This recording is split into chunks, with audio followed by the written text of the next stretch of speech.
It was 1 year before America's founding fathers signed the Declaration of Independence that Massachusetts militiamen battled the British at Lexington and Concord. This is the very first time that the British and the Americans exchanged fire against one another and went to war against one another. So this is an important day in American history, and it's a day that's not very well known in the current time. The Springfield History Museum's director, Guy McLean, opened his extensive archives to show 22 News what's known as a muster roll, dating back to 1775. The muster roll lists the names of every Springfield soldier who fought for America's independence, names that resonate even today. Because streets are named after the family: Bliss, Warner, Chapin.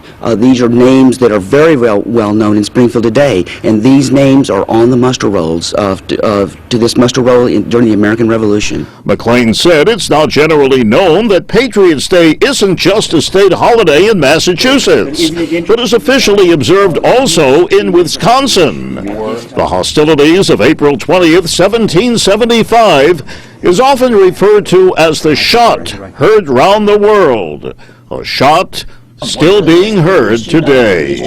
In Springfield, Cy Becker, 22 News.